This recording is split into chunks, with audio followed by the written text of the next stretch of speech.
Welcome, everyone, to another episode of Taking Up Space, a Michelle Amir podcast. Always excited about coming forward, y'all. Today is absolutely no different. Wanted to hop on and drop something on you today. I watched Prime Minister Netanyahu's speech yesterday. I watched it today, actually, as I was straightening things up in my dining room area, and I am compelled to come forward and elaborate on something that came to mind because yesterday I was pondering something that's not so much in alignment with this, but it is kind of sort of in alignment to it. So I want to bridge them all together because I'm always looking to be useful to you all the information that I receive, all the thoughts that I have that I feel are useful to the greater good of people. I make it my business to give them up because I'm always looking to increase the betterment of all of us, in whatever capacity I can, in whatever way that you decide to partake of whatever I offer. As long as you use it for the betterment, I'm cool with it.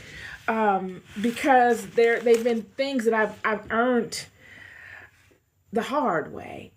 So, in Prime Minister Netanyahu's speech yesterday that he gave, one thing really stood out that he said that I got from what he said, and it was all having to do with this good versus evil thing we got going on. This is in no way in alignment with what Prime Minister Netanyahu spoke to.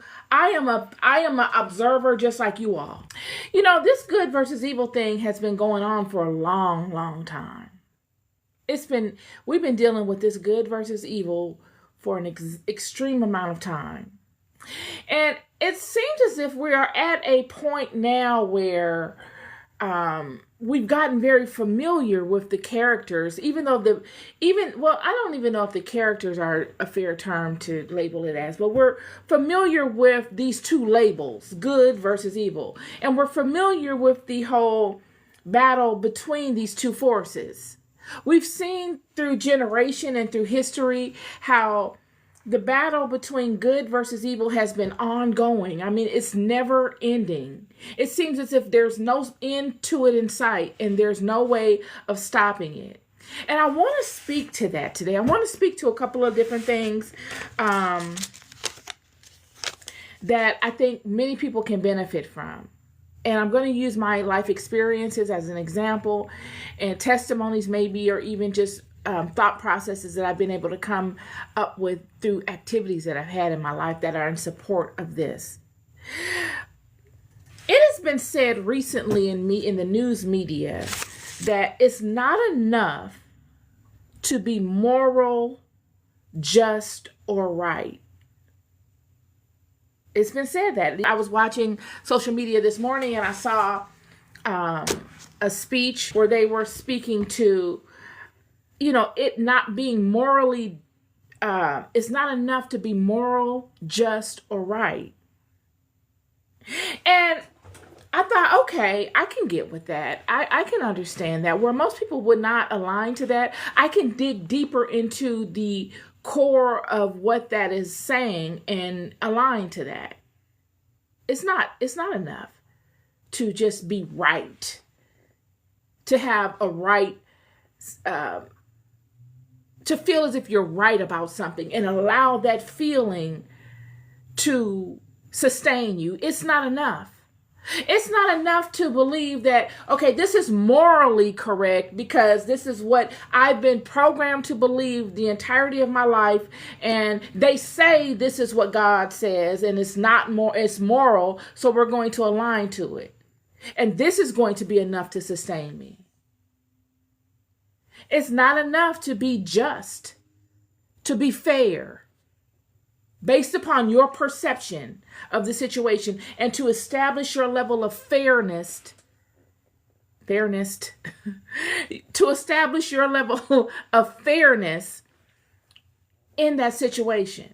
Even though you may be leading with a very good mindset, a very good heart, that in itself is not enough. when you are facing opposition. It's been spoken to that, and this is verbatim. I wrote this stuff down when I heard the most recent speech on social media. A person said, history proves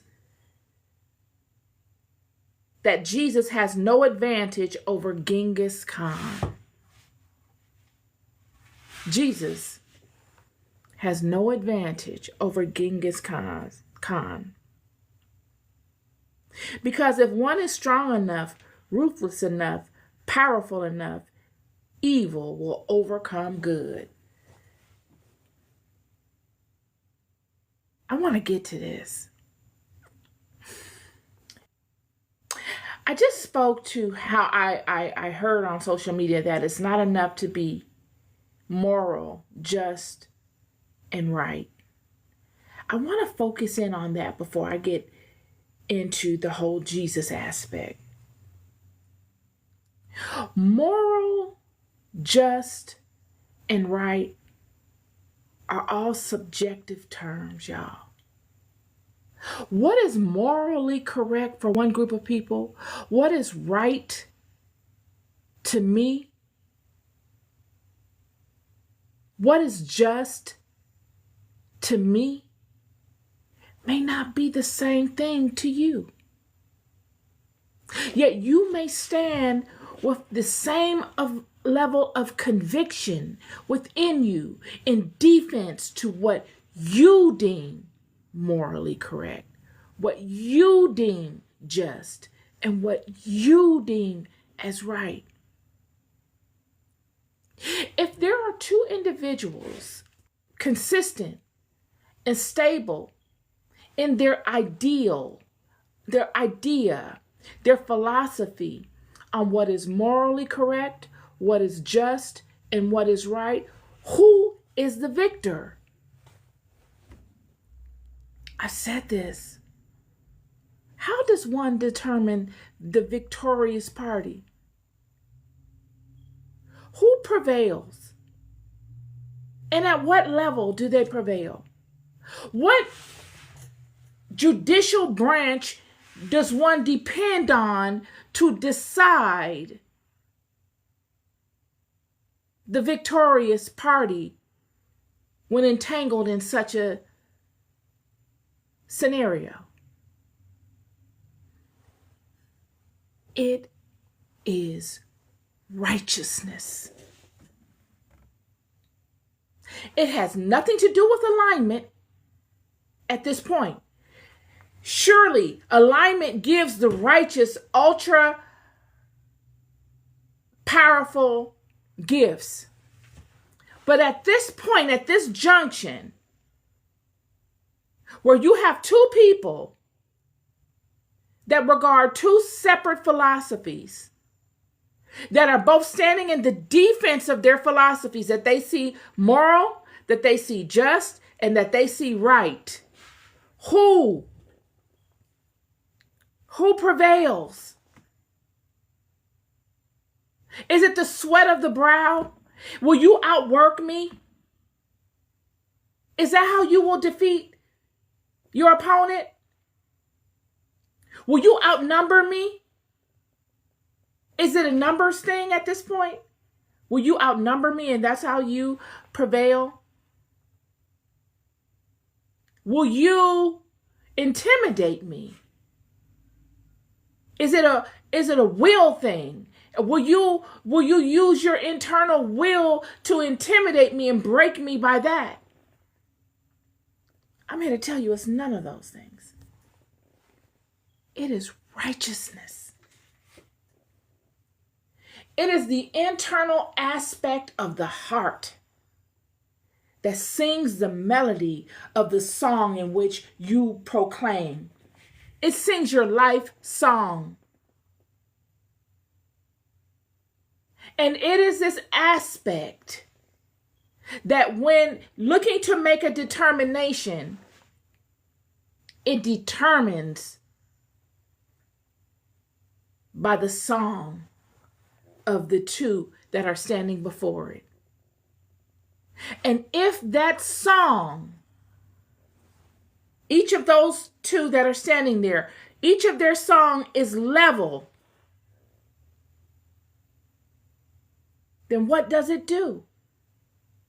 It formulates new experiences. It pauses that experience and allows it just to rest, to lay dormant. And it begins to create new experiences that neither party know are being created. Life continues to go on. Isn't this the beauty of life? That while we wrestle with problems and situations, we still must keep going. We can't stop. Even though we want to stop everything and focus on this, we got to keep going because there's always some other thing coming and we've still got a life to live and people to take care of. And it is in the aspects of life in which we keep going while we're dealing with these problems that the righteous aspect, God, those forces in the invisible that are privy to the dynamic at hand, can weigh your intentions.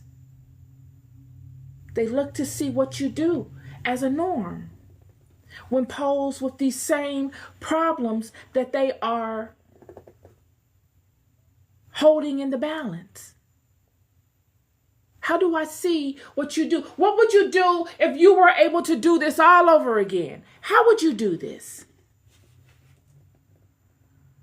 If you had the ability to do it all over again, knowing what you know, how do you do it?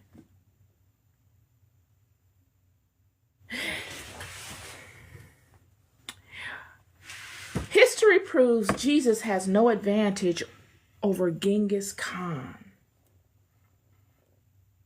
Because if strong enough, ruthless enough, powerful enough, evil will overcome good.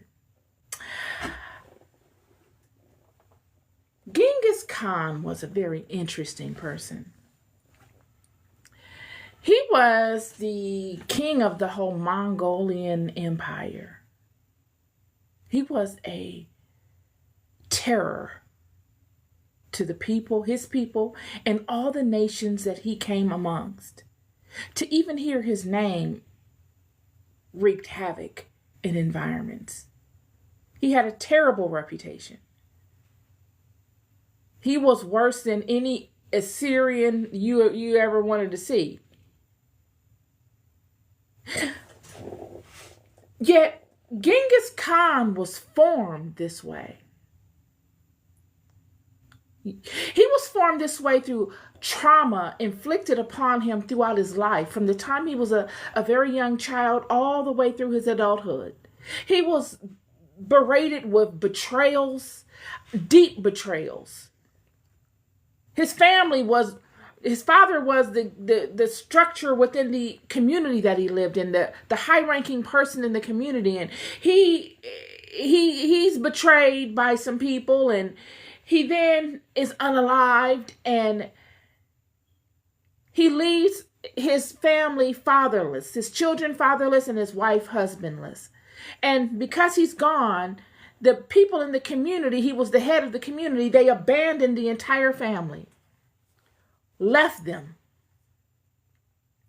And the environment that they lived in was very cold and very volatile seasons. In the summer it's hot, and in the winter it's very cold, and now they have to go and fend for themselves without a father in the community. And without a community, the entire community turned their backs on them. Betrayal. And he understands the dynamic of betrayal from an early age. And he grows, and he then goes through another set of betrayals and heartbreak, and his wife is taken and raped, and she comes back. He gets her back. He's like a David. David going to Ziklag and getting all the people back. Genghis goes and gets his family back, and His wife is pregnant, and he doesn't know if this is his child or not. This was not just his wife. This was his confidant. This was his significant other. He loved his wife. They had a very strong bond. And to know that someone would come and take her and have their way with her, and she's come back and now she's pregnant, and he doesn't know if this is his child. Another leg of betrayal, another trauma, another reality of the world we live in that is not supportive to good. He goes on and he lives on, and he is a leader by nature, so he contends amongst men, because in Genghis Khan's time, war was the road to success. He came up in a war time, in a time where men created mighty names for themselves by way of warfare. In order for him to be a mighty man in his community, he needed to be a warrior. And so he goes forth and he leads men, and he's a formidable opponent, and he rises in ranks, and he has the admiration of men, and he has people that follow him and trust his direction as a leader.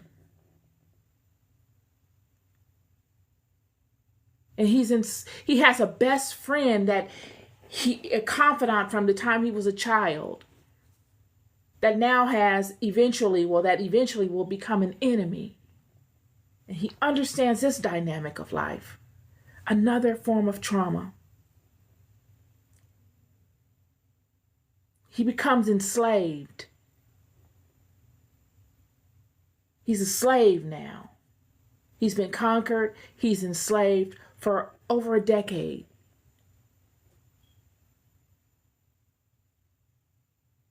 And he has an opportunity. He takes it. He finds himself free of his enslavement.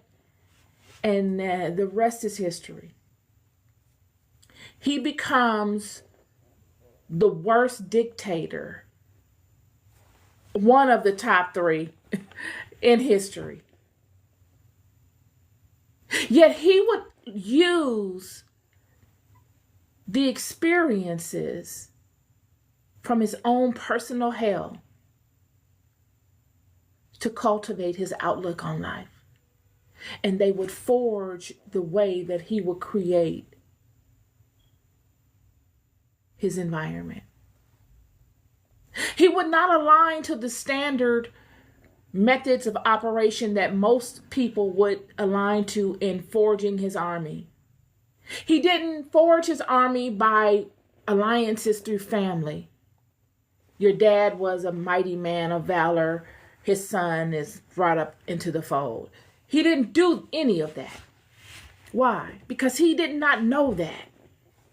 He didn't have the luxury of coming up within that type of environment.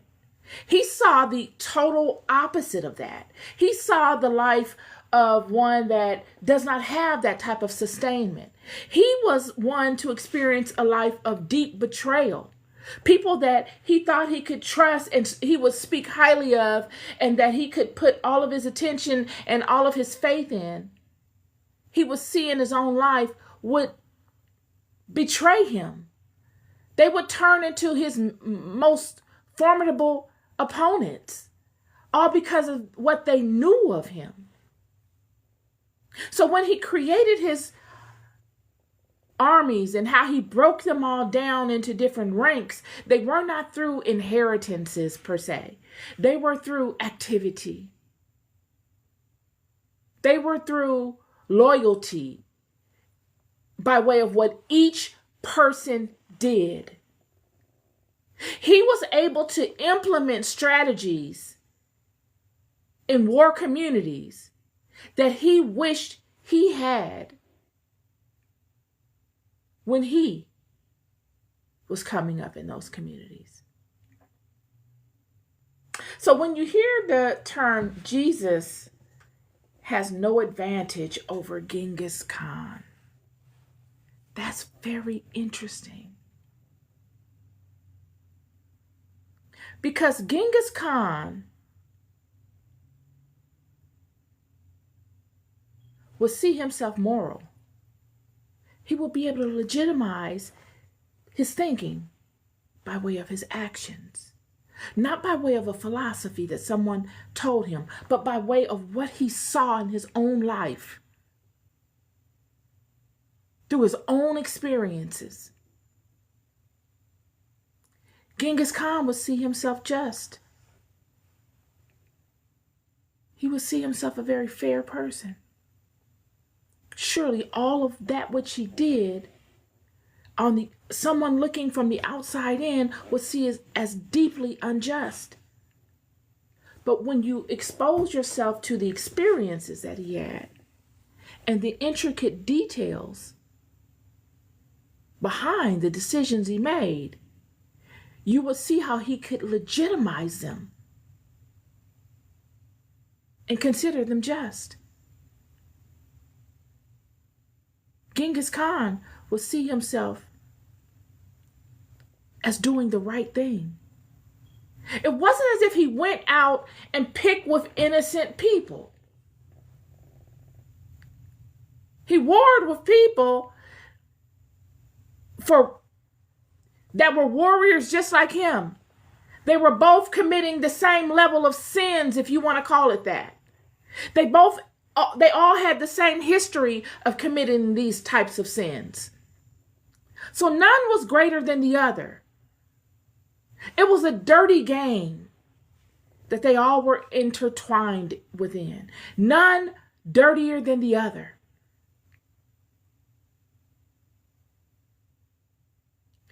Genghis Khan would see himself as whole.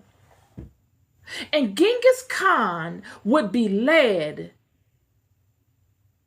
by way of the invisible forces of life in experiencing all that he would experience, so that he would be able to be useful in playing a particular role within a particular season in this life.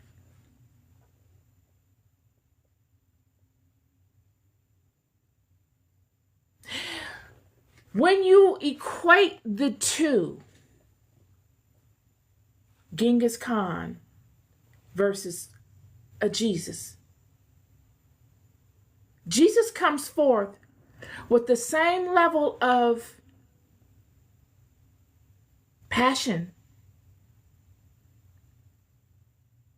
Jesus comes forth knowing that what he is doing is not only right, but righteous. When looking at a Jesus and a Genghis Khan, you have to keep the perspective in mind as to what are the purposes of them coming forth. You got two different purposes going on here between Jesus and Genghis Khan. Yet, they both have something very much in common. Is that they both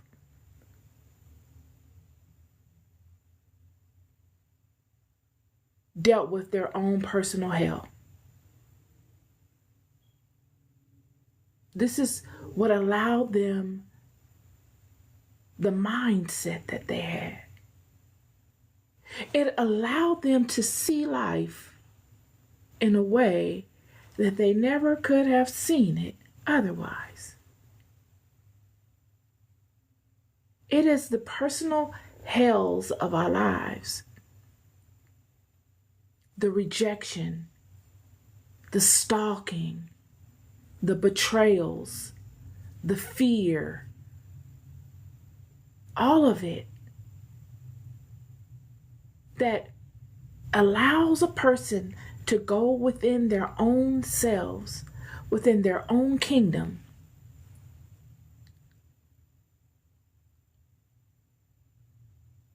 and to come out new and better. Genghis Khan would have this experience somewhere along his way. Could have been while he was enslaved.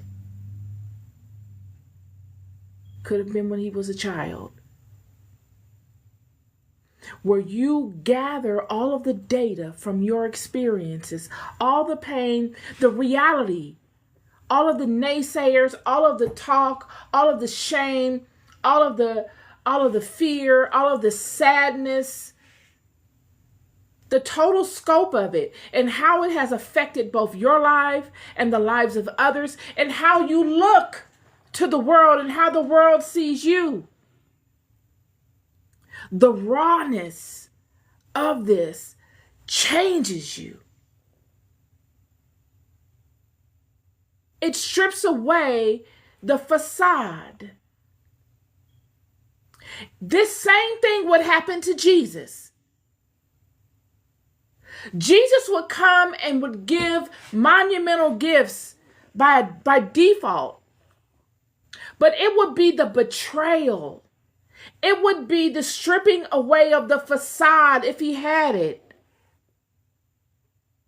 The seeing people for who they are and dealing with that. And not being able to change that in them. No words you speak to them are able to change that in them. You being able to pinpoint the reason why it cannot change it. That aspect of you being able to capture that data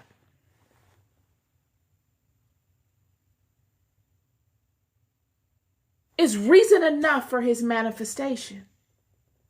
You see, if you're looking at Jesus's life as directly related to this physical world, what I mean by that is, if you're looking at the purpose of Jesus coming directly related to the physical world, you're missing it. Jesus coming and giving gifts, he gave much because he received much. He gave fundamental nuggets of information for all those willing to take of them. Yet, for him giving that, he received such vital information that he would no longer need to come back to this. He would graduate from this by way of the experiences and the information that he gathered just from giving. It would make him useful in the spiritual realm, in the invisible realm. My Father's house, there are many mansions. If it were not so, I would have told you. I go to make a place for you, so that where I am, you are also. He's graduated. David could not do it. Why could David not do it? Because David was a man of war. And this was the primary reason why God could not anoint David as a priest. He couldn't.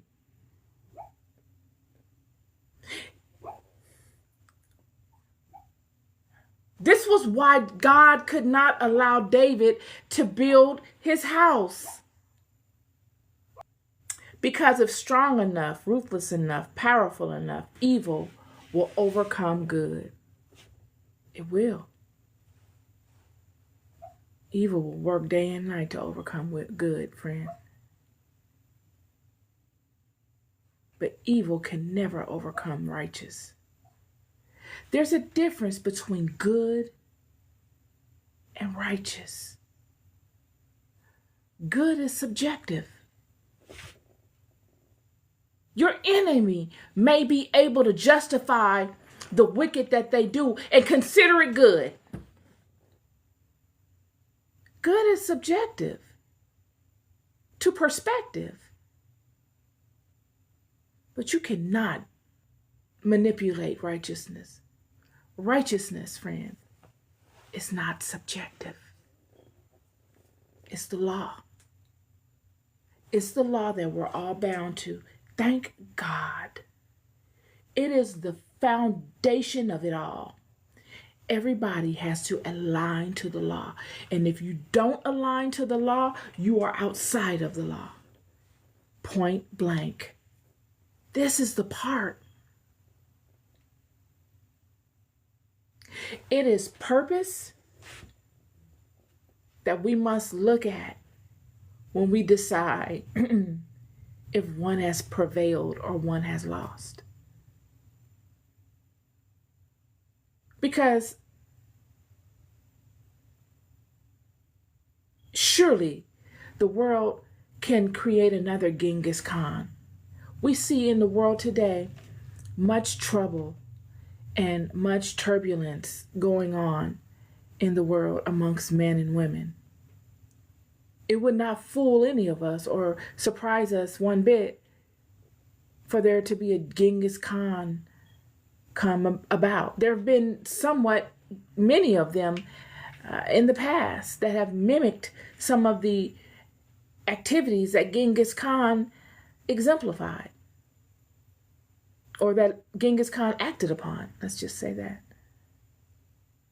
That's nothing to do that. That is trauma. That is projecting from trauma.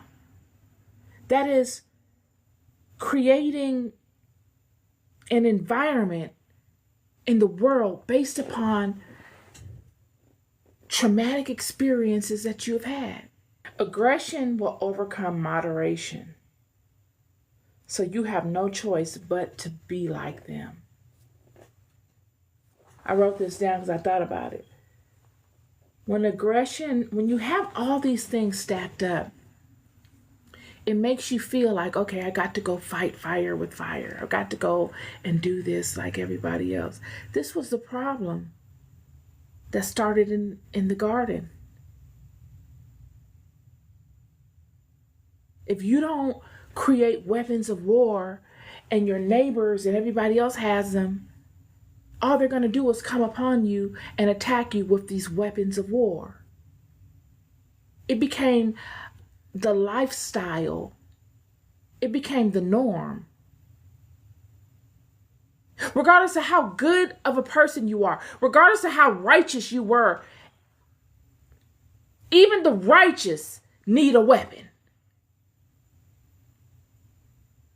Because if you're righteous and you're standing in righteousness and an unrighteous situation comes upon you, you must defend that which is yours. This is your right as a sovereign being.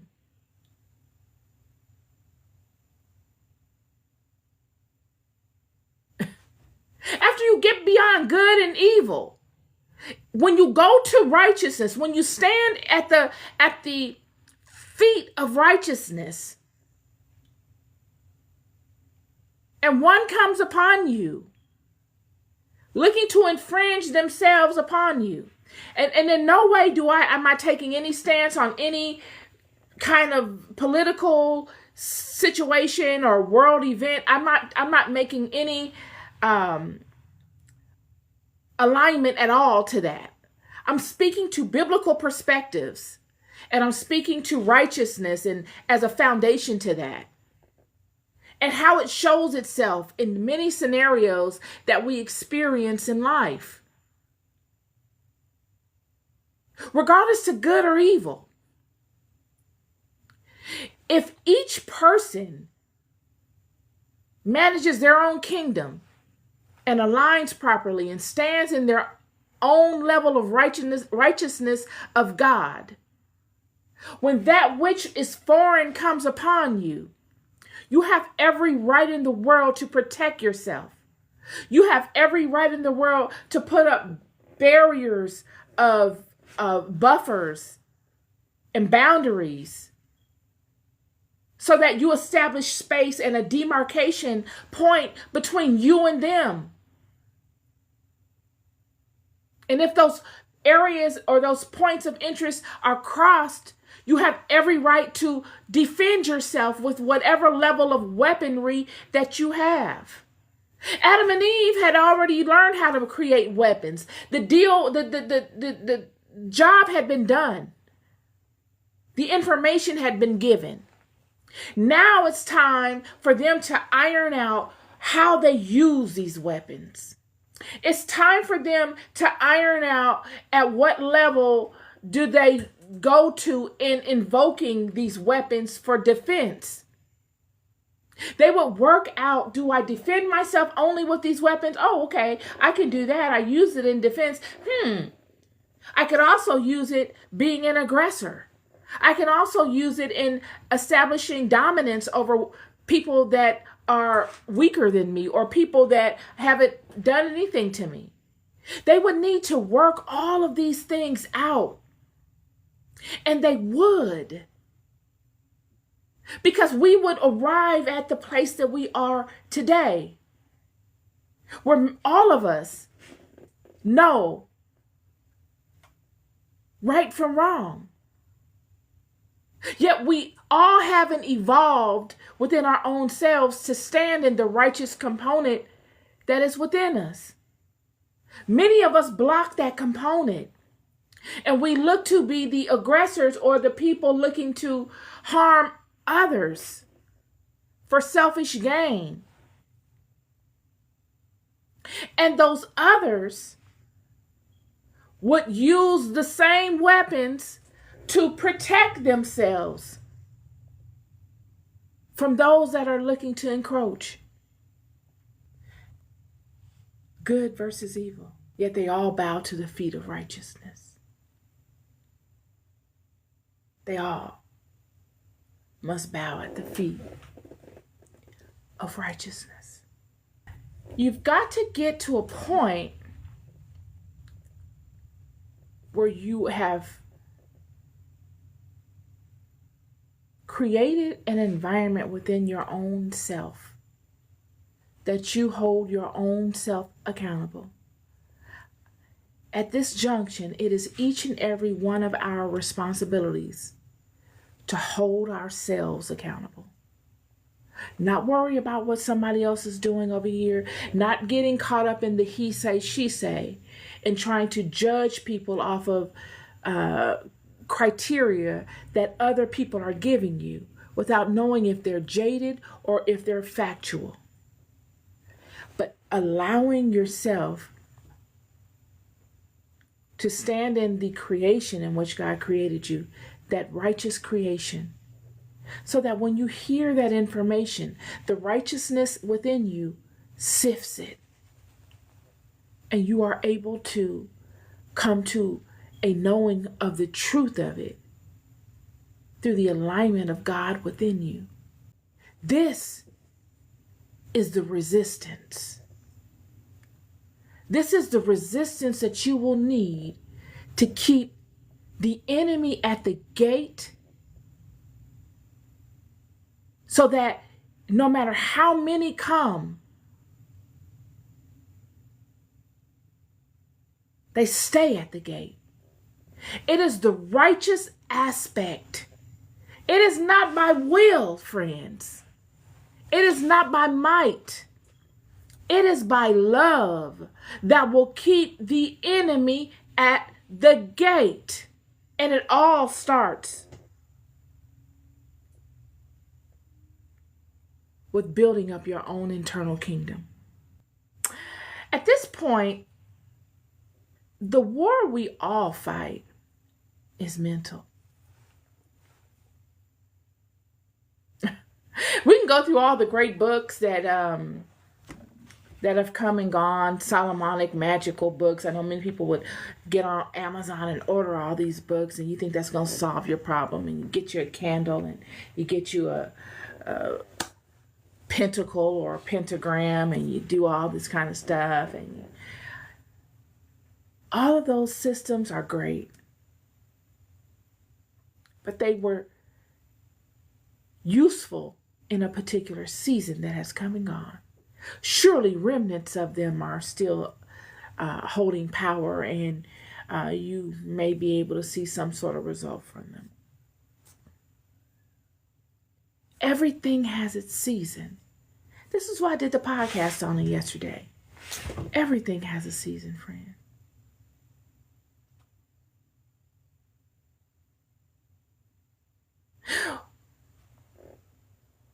When the enemy comes upon you to attack you, there's a season in which you must be able to observe the activities of the entity and to formulate a plan to protect yourself and to end the situation with the enemy. If you do not do that, the enemy will prevail against you. This is fundamental stuff. Yet the wise person will be the person that took time during the seasons of life where there were no enemy, and they began to build up their kingdom in a beautiful way, working on the garden areas and planting particular types of flowers that they want to see bloom in their kingdom, working on their foundation of their kingdom and building that strong and vast so that they have enough space, and then building the walls of their kingdom and the roof, building a gate around it, maybe even another gate and another, because you recognize the things that you have in your kingdom are highly valuable, and that if anybody ever knew of them, they would want to come and steal them.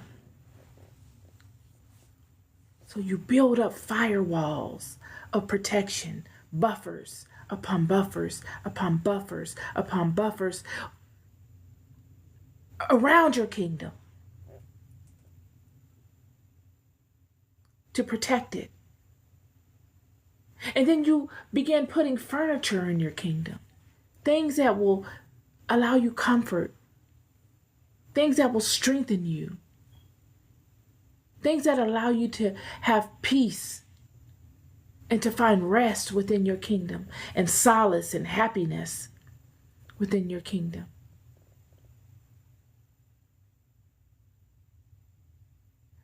And you do all these things while life is happening, regular life, so that when war or the enemy comes upon you, you have everything you need to sustain you. You know your kingdom better than anyone. This is the part. No longer is it the technical spiritual war that we've seen of old times. This war has transitioned into a mental war, friend. You are the candle and you are the flame. You will get to a place where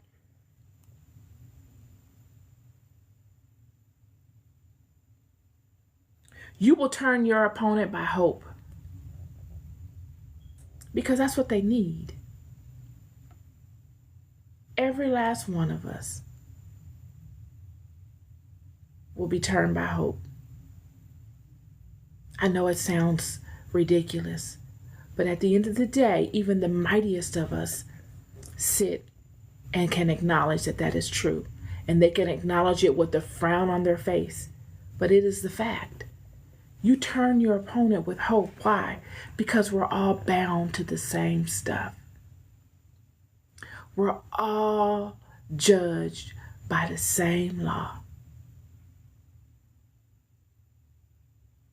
Every single one of us are judged by the same law. And we're all bound to the same stuff. Offer your gifts. People align to that. You establish commonality. Take up space.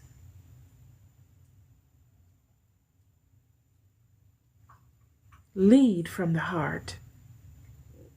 Let righteousness prevail. Last week I spoke to things that I'm looking to offer up, and how everything has its own season, and if you offer a thing out of its season, you ruin it. Yet in order to know when the appropriate season is for you to offer such things, you must know your alignment.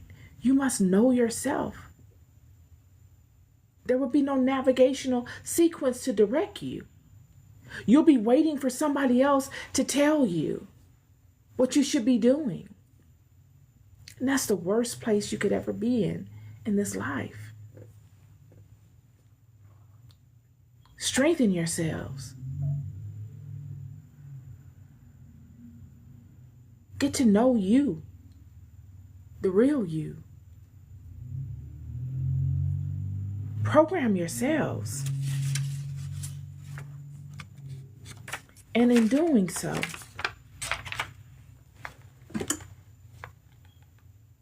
you strengthen your alignment. You allow God's power to flow through you, because that's what it is. It's power. And it's not enough to be moral, just, or right. It's not. That does not mean that you don't need to be that. That's not what it's saying. It's just not enough. It's not. You must take it steps further. You must align to power. You've got to.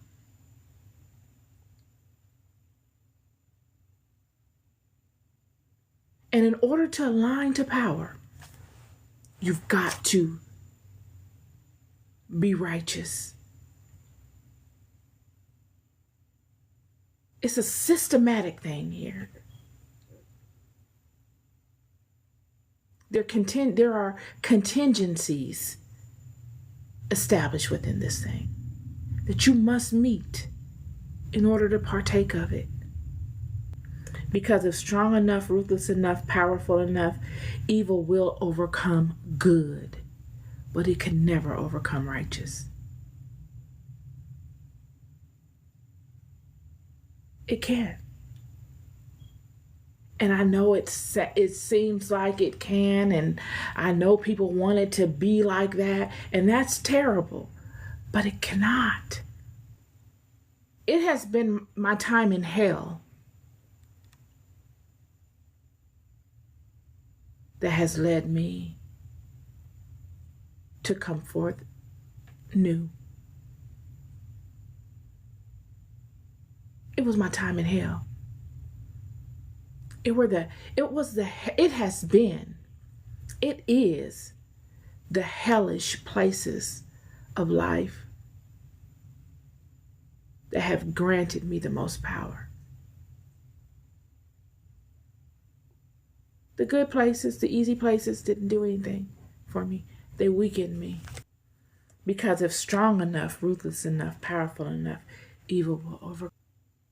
The fear of it is what provokes you. That's the provocation, is the fear of it.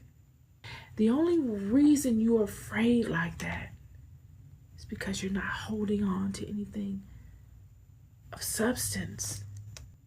Where are you? Is there no God in Israel? Is there none? Righteousness is the equalizer. Good and evil. What is good and what is evil? What is that? That is a state of mind. Good and evil. It's a state of mind. But righteousness is law, and it's universal. Supernatural forces at play. Supernatural forces at play. Just as with Genghis Khan, supernatural forces were at play in molding him to experience all that he experienced.